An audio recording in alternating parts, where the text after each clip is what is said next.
নমস্কার বন্ধুরা, আমার বং রেস্তোরাঁয় সকলকে স্বাগত জানিয়ে আবারও একটা নতুন ভিডিও নিয়ে চলে এসেছি। আগের বছরে মা বসিয়েছিল এই গাছগুলো, এগুলোকে মধুমান বলে। এই পাতা দিয়ে দারুণ একটা রেসিপি করে আপনাদেরকে দেখাবো। চলুন তাহলে রান্নাঘরে যাওয়া যাক। এই যে আমি 3টে পাতা নিয়েছি। 3টে পাতার এই যে ডাঁটিগুলো আছে, যে মোটা অংশটাকে, এটাকে আমি বাদ দিয়ে দেবো।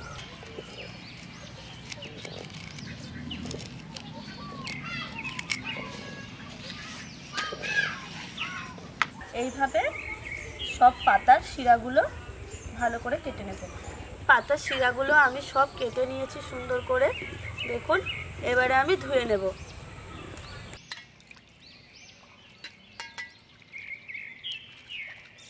খুব সুন্দর করে ভালো করে ধুয়ে নিচ্ছি। পাতাগুলো সুন্দর করে ধুয়ে নিয়েছি। এবারে আমি একটা গামলা নিয়েছি, এর মধ্যে একটা ব্যাটার তৈরি করব। নিয়েছি বেসন, চালের গুঁড়ো।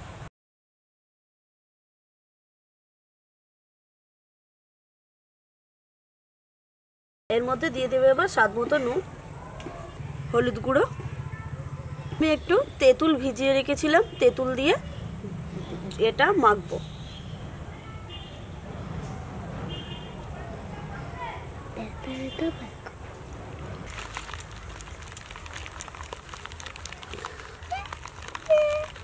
এবারে আমি কিছু মশলা বেটে নেব।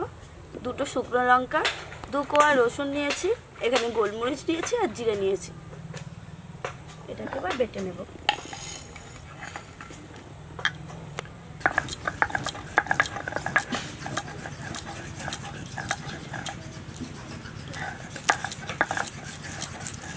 মিহি করে মশলাটা বেটে নিয়েছি। এই মশলাটা এবার এই ব্যাটারটার মধ্যে দিয়ে দেব। এবারে এই মশলাটাও এর সঙ্গে ভালো করে মিক্স করে নিচ্ছি। কলা পাতাটাকে সুন্দর করে পরিষ্কার করে নিয়েছি। এইবারে এই পাতাগুলো আমি সুন্দর করে বিছিয়ে নিয়ে এর উপরে এই ব্যাটারটা লাগাবো।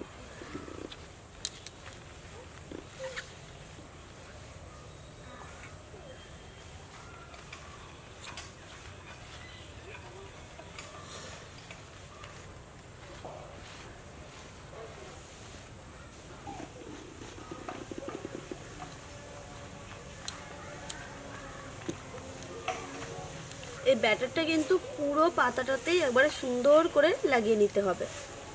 একটু সময় লাগবে, কিন্তু একবার তৈরি করে দেখবেন বাড়িতে, খুব সুন্দর, খুব টেস্টি একটা রান্না। কিন্তু এই সব রান্নাগুলো কিন্তু আগেকার দিনে ঠাকুমারা দিদিমারা করতেন, ঠিক আছে? আমরা সত্যি কোনোদিন খাইনি, শুনেছিলাম যে এই রকম রান্না হয়। হয়ে গেছে, এবার ওর উপরে এই পাতাটা চাপিয়ে দেব।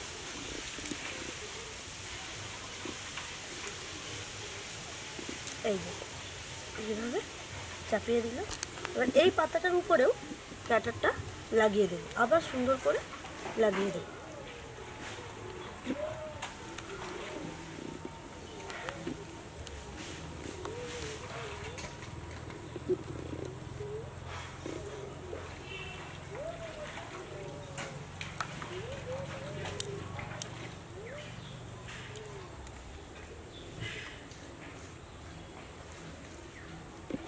এইটাতেও সুন্দর করে লাগিয়ে দিলাম।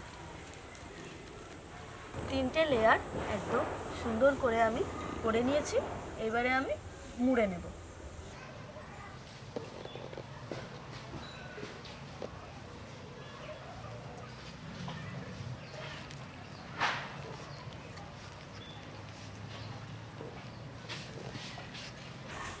এই সুন্দর করে মুড়ে নিয়েছি।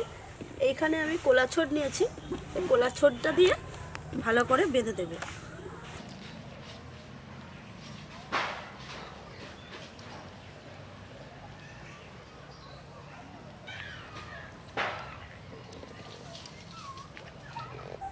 এই যে মুড়ে সুন্দর করে করে নিয়েছি রোলের মতো।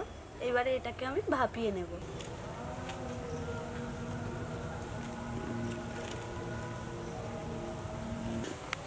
উনুন জ্বলে গেছে, এবারে আমি কড়াটা বসিয়ে দিলাম।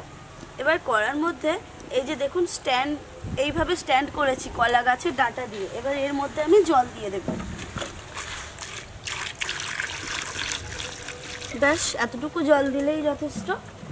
জলটা গরম হয়ে গেছে, জল থেকে দেখুন অল্প অল্প বাষ্প উঠতে শুরু করেছে।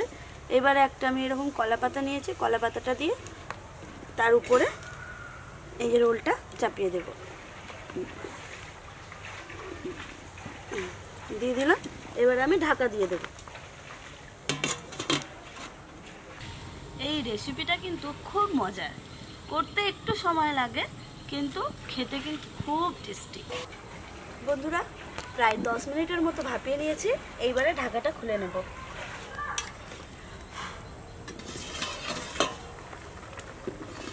এই যে হয়ে গেছে, দেখুন পাতার কালারগুলো, আর এই যে খুলে যাচ্ছে, দেখতে পাচ্ছেন? হাত দিতেই একবারে কেটে যাচ্ছে, তার মানে আমার হয়ে গেছে। এইবারে আমি তুলে নেব। তুলে নেব বলে আগে কড়াইটাকে নামিয়ে নিই, আর আস্তে করে তুলতে হবে কারণ খুব গরম।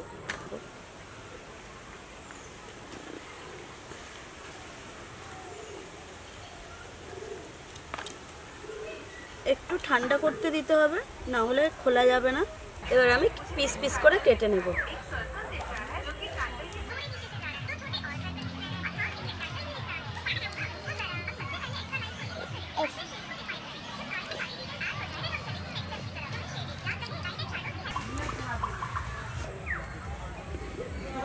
এই যে দেখুন কত সুন্দর করে কেটে নিয়েছি। এইবারে আমি এটাকে তেলে ভেজে নেব, সর্ষের তেলে ভেজে নেব। সর্ষের তেলে ভাজলে টেস্টটা বেশি ভালো লাগে, আপনারা চাইলে সাদা তেলেও ভাজতে পারেন।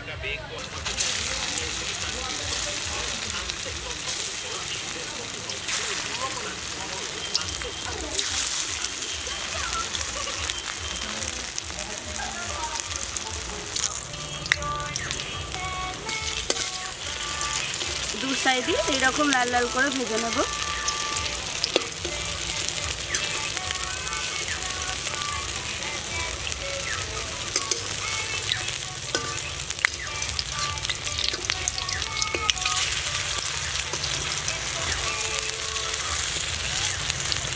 হয়ে গেছে, এবারে তুলে নিচ্ছি।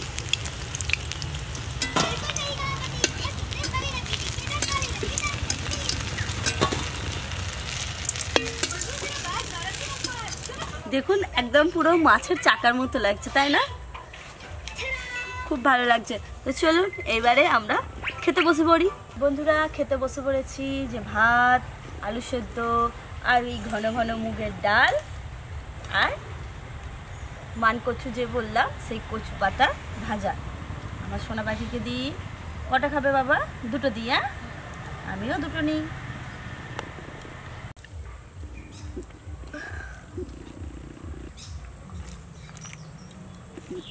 এই শীতের দিনে এই সমস্ত খাবার কিন্তু খুবই ভালো লাগে, আপনারা একবার বাড়িতে ট্রাই করে দেখবেন।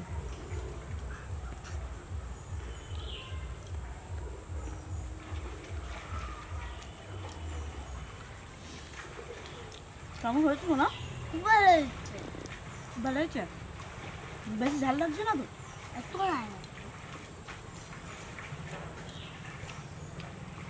বন্ধুরা আপনারা কিন্তু এটাকে এরপরে পেঁয়াজ, টমেটো, আদা রসুন দিয়ে ঝালও করতে পারেন, গ্রেভি গ্রেভি ঝাল, সেটাও কিন্তু খুব টেস্টি লাগবে।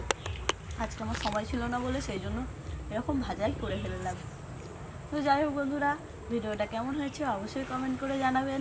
আর আমার চ্যানেলে এখনও পর্যন্ত যারা সাবস্ক্রাইব করেননি, চ্যানেলটা সাবস্ক্রাইব করে বেল আইকনটা ক্লিক করে রাখবেন, তাহলে আমি যখনই ভিডিও ছাড়বো তখনই আপনাদের কাছে পৌঁছে যাবে। আর লাইক করতে একদমই ভুলবেন না। নমস্কার।